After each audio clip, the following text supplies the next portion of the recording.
How's it going, everybody? Rob right here today, and we are back with our Minnesota Wild Draft to Glory, and we are at the start of year number 2 after what was quite an exciting offseason. The draft went incredibly well, and we have Kaprizov now up to an 89 overall, playing with Johansson and Fiala, and I really like that line a lot. I like the fact that Fiala, is an 83. He's got 1 year at 5.1, trying to see what kind of forward he is, but he fits the scheme so well. We just have to put him on that first line. It's going to maximize Kaprizov. And Marcus Johansson had a great season last year. I know he's listed as a third line forward, but he's the best center we've got, really. And then the second line is actually pretty good with Zuccarello, Bonino, and Parise. Third line is Greenway, Joel Eriksson Ek, and Craig Takashi. We took this guy at 8. We traded up to go get him. Didn't really give up too much in the process. So Craig Takashi is now on the team, and I'm very, very excited about that. He looks really, really good. And then the fourth line is the fourth line with Foligno, Rask, and Hartman. Hartman's going to be another good penalty killer. That's what he's here for. Then we've got Suter and Dumba, which is a great pairing. And then we've got Ruslan Zamanov, who doesn't really fit the second pairing, but it kind of makes the most sense not to get a minus, and I don't want to put Ian McCoshen there. I'd like to get him some ice time, and he's playing with Jared Spurgeon, who I hope has a bounce-back year. He didn't do too terribly in his first year with us, but I'd expect more out of him. And then Brodine, and then Ian McCoshen. So we don't really have a sixth defenseman that I can rely on. I'd love to, have one coming up in the system. I mean, maybe Louis Belpedio, but things aren't looking great as far as defensive prospects are concerned. So hopefully we've got some that'll grow this offseason for us in the future. And then in net, we've got Cam Talbot, the Vezina winning Cam Talbot, backed up by Capo Kakinen. Hopefully he can have a better season for us, but Cam Talbot at 34 had a great season last year, 916, 242. Best season he's had in a long time. And he's still signed for 2 more years? Yeah, so this season and next season we'll have Cam Talbot. We'll be okay with that. I think we'll still be a good team. I don't know if we're going to be able to make the Stanley Cup finals anytime soon, although as long as we make the playoffs, anything can happen. And it's time to check the owner goals. I'm pretty sure I already looked at these, but he thinks we are a seller. He wants me to acquire another first. Maybe things will change if we turn into a buyer, in his opinion, but I agree with him. We might need to go out and get a first. Maybe Kevin Fiala is worth a first, depending on where we are at the trade deadline, but we will at least get up to halfway through the season here in this episode. Upgrade and maintain. Apparently something needs to be, the upper bowl needs to be repaired, so we will repair that. We have the money to do that. Everything else is looking pretty good. We spent a lot of money last season upgrading the facilities at the XL Center, Energy Center, so we should be okay with that. And thankfully, the upper bowl will be repaired before the start of the season. But we'll go ahead and get up to the start of the season here, see if anything happens in between. A 9-game trial is warranted. Craig Takashi, I plan to play him in the NHL the entire year. That's my plan anyway. I mean, he's good enough. I disagree. Okay. Yeah, I agree. We'll give him a 9-game trial. He'll play well enough, I'm sure. And then our coach, Matthew Christie, we will probably be like, yeah, I told you we should have given him a 9-game trial. He's ready. Middle of November to get the games in. First 9 games, we'll see how he does. Our head coach, though, does improve his morale, which is good. But budget allocation, I'm pretty sure I already did that. Jonas Brodine, trading him away. 7 years at $6 million is so much money for Jonas Brodine, too. It could be one of those years where we sell off a lot of talent at the deadline if we're not competitive. Because, I mean, $6 million for an 82 overall Jonas Brodine is tough. But I don't exactly have players bursting at the seams on the defensive end to come up and fill those gaps. So thankfully we are ready to get the season underway. We got to see the first 9 games. Maybe I will call up a forward just in case, because we would have waivers, but injuries are off. So we'll see if somebody doesn't play well. But realistically, I think I should send down Susi. He would have to. These guys are waiver eligible, unfortunately. I should have sent them down earlier. At least Merman, Susi could stay up here, but they will both stay up here and make the final roster, I guess, and we'll get it underway. Let's see. 9 games would get us to this Arizona game. So I'm pretty sure I'm doing my math right there. Yeah, this Arizona game would be the 9th game. We'll see how he's doing. Owner goals have updated. Let's see. He still thinks we're a seller. He still wants me to acquire a first. Get us 31 wins and 14 road wins, and upgrade the club seats. Gets us an extra 30,000. So by 8/3/2022. Okay, so by next season, really. But we start off with 3 straight wins. Things are looking good. We're not quite a seller. The Flyers have already fired their head coach. We're 6 games into the season, and we are 6-0. That's pretty ridiculous. Also, I need to go ahead and set the scouts, but we're 8 games into the season. We'll get through the 9th game. Check on Takashi. I'll set the scouts. We're 7-2, boys, through 9 games. And we, of course, we're 3rd in the division. Let's hope the division doesn't all of a sudden become an absolute slaughterhouse. But Zach Parise killing it right now with 14 points through 9 games. That's ridiculous. Bonino and Zuccarello, that second line is thriving. Johansson, Kaprizov, both point per game, and Ryan Suter is a point per game as well. We will stick with the forwards. Takashi, 6 points, 3 goals, 3 assists in 9 games. Hartman with 5 points. He's doing well. Jordan Greenway's a -3. Fiala, Rask, Marcus Foligno, Joel Eriksson Ek doing very, very poorly. So I probably would like to move Rask up instead of Joel Eriksson Ek. I know Rask doesn't have the growth potential that Joel Eriksson Ek does, but he's got no points through 9 games. The rest of the team is playing fine. Taking a look at the defensemen, things are going well. Zamanov with 2 goals, 3 points through 9 games. I'm fine with that, right? He's listed as medium top 4 depth defenseman. So far, a better season from Kakkonen than anticipated. Cam Talbot's not really bouncing off the Vezina too great, but we'll see. Anyway, guys, I'm going to go set the scouts because that's super important for us in a Draft to Glory, and I cannot forget. So I'm going to set that now. Probably get up to the January 1st in this episode because things are going well. Can't really make a trade for anybody, so let me go set the scouts, and then we'll go see how the team continues to perform. Scouting is all taken care of, ladies and gentlemen. I think I am going to make that one line change, moving Joel Eriksson Ek off that line, moving Victor Rask. It doesn't really change too much. Joel Eriksson Ek is a sniper. Maybe these guys, already have good enough shooting categories. So Joel Eriksson Ek with a 2-way forward and a power forward down there. He's a sniper that doesn't have any accuracy, like Victor Rask, the playmaker, the 2-way forward and Craig Takashi, and the power forward and Jordan Greenway all have better accuracy than the sniper Joel Eriksson Ek. So he's going to play 4th line ice time for us. I think that's really where he's suited anyway. I was hoping that I could get him to grow a little bit with a good season. He's playing with good line mates anyway, so we'll see how he does. But this team is doing well. Let's get up to the start of November. 3 more games. The Canadiens have fired their head coach. So 2 head coaches already on free agency, and we are 9-3 through the first month, and that is a great start. It's already scrolling away, so I can't really see it. But let's go ahead and get up to December 1st. See if the coach wants to talk to us. I think he's going to talk to us at some point. He's happy I kept my promise. Way more. I think he definitely deserves to stay at the big club. If you disagree, yep, okay, he agrees with my call. He had a good start to the season. Those first 9 games, 6 points. He's already got 3 goals, right? Can't complain about that for a rookie 2-way forward. And it seems like we've come back down to earth here. Can't acquire any actual skaters, so sorry, Los Angeles. This month has not been good as wow, what are we, 4-8-2 in this month?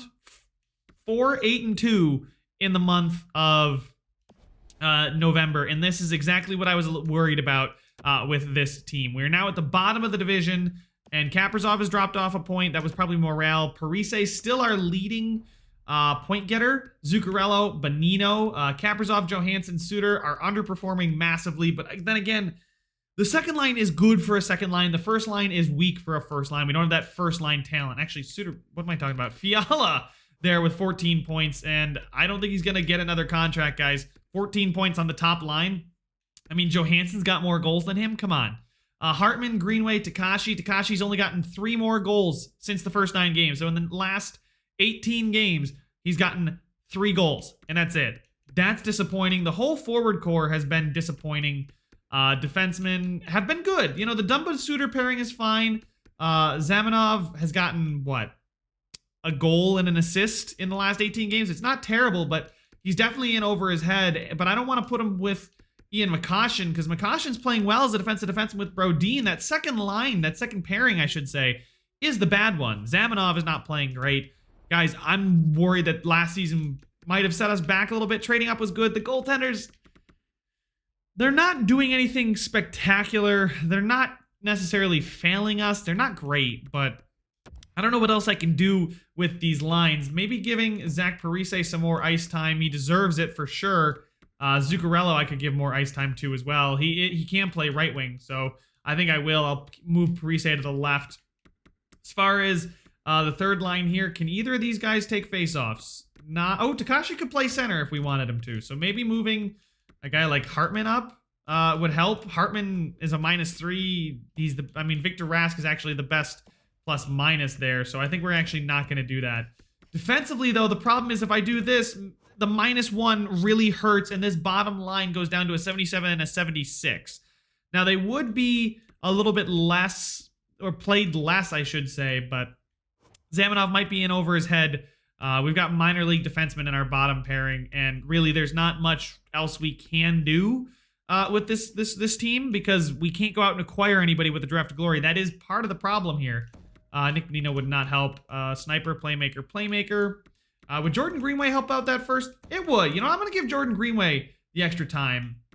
I'm going to put Zuccarello between Parise and Fiala, and then Bonino centering. Actually, Bonino's played well. What am I doing? I don't know why I'm doing that. I'm not going to do that. We're going to move him there, just like that. Zuccarello, Parise. Yeah, we're going to move Greenway up to play with Johansson, and then Fiala's going to play third line ice time. That's where they say he should play. Playing between Rask and Takashi is probably going to be good for him, honestly. So that's going to help out that line, I think, a lot. So we'll leave the lines like this. Hopefully we can get something to go here in the next month. But realistically, I think acquiring that extra first won't be too hard. But we got to see about no movement clauses on the team too. Let's just go ahead and get the sim underway. I don't think I have anything more to say. With Greenway on the first line, hopefully the power forward is enough to help us out, give us that little boost. We're 2-1 so far to start the year, which is nice. Start the month. Not going to accept it. Oh boy, I just moved up and down just to keep it fresh. So far this month has been a good bounce back month for us. As we go 8-4-1.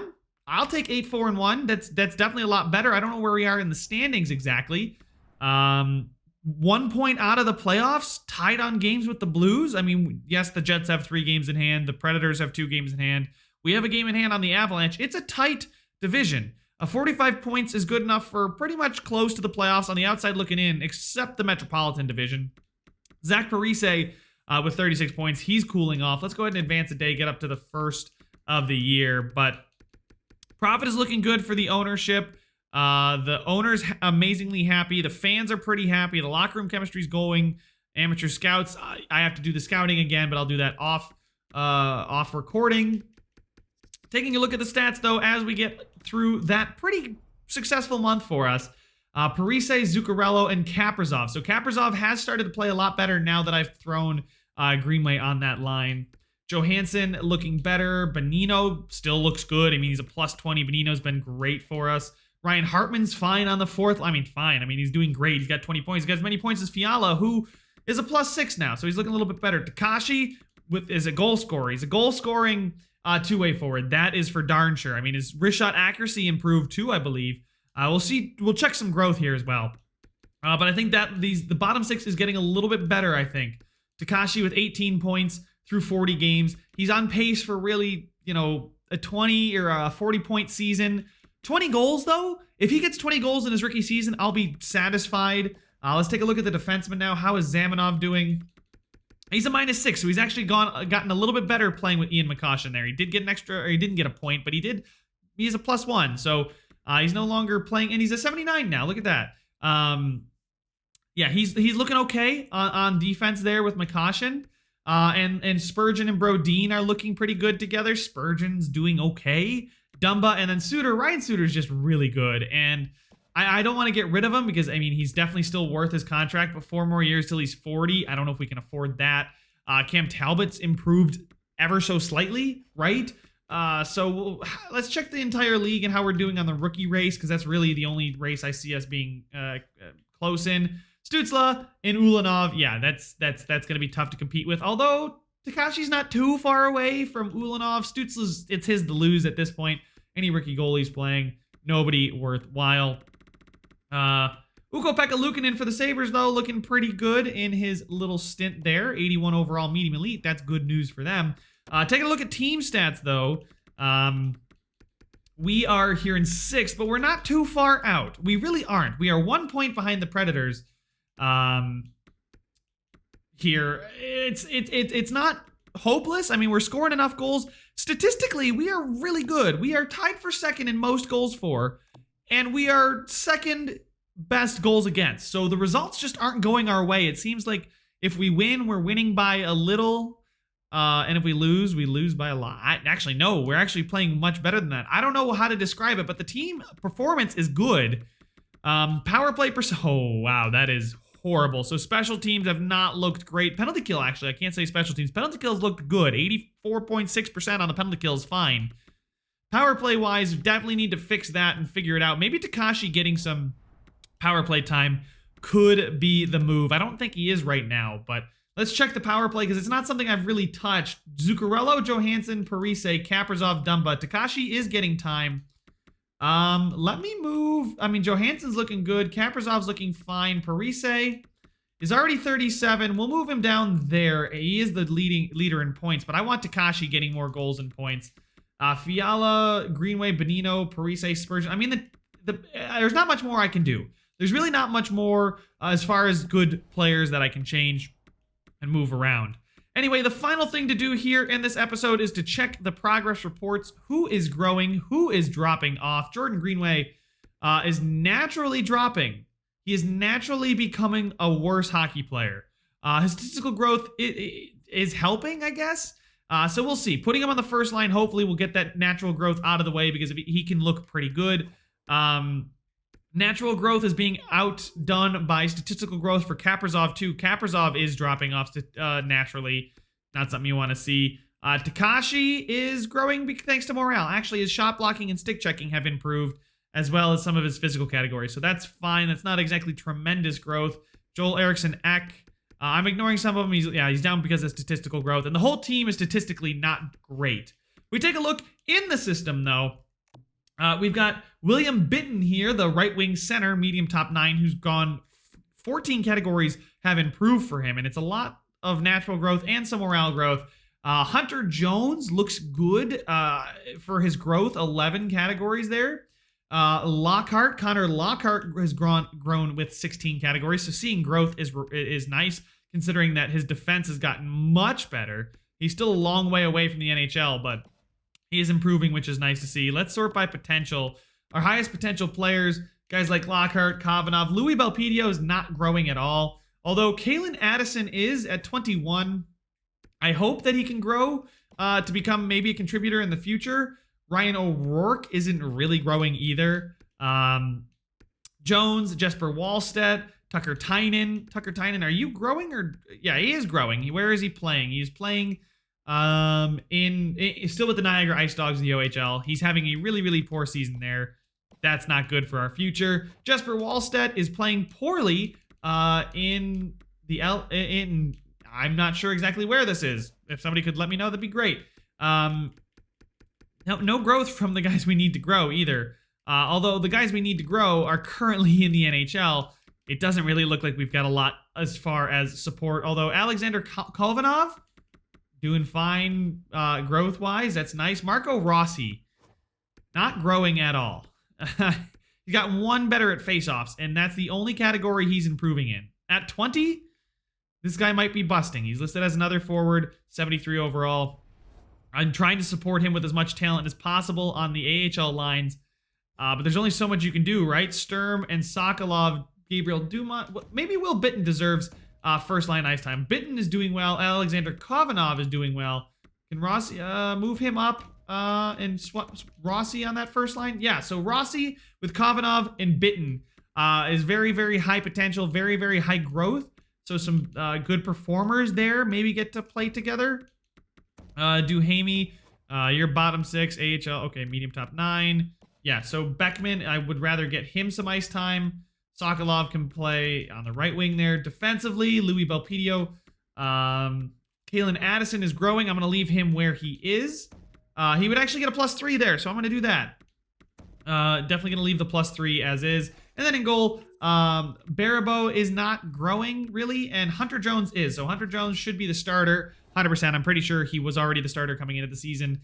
But things are going well-ish. We're close. We'll have to see where we are at the trade deadline. It could determine this next month. The month of January and February is really going to determine where we're at. Sitting 1 point out of the playoffs right now, I can't go out and make a push and get anybody. The only question is, do I start selling off pieces? The problem is, I can't sign anybody in free agency, and we don't have a glut of talent coming up. I don't want to gut the roster, get a bunch of picks, and then not have anybody for the NHL. I really don't want to get fired. But you guys let me know your thoughts and comments down in the comment section. I want to hear from you guys. A lot of help is needed. So thank you guys so much for watching. Make sure to leave a like if you enjoyed it. Subscribe if you want to see some more, and I will see you guys in the next one.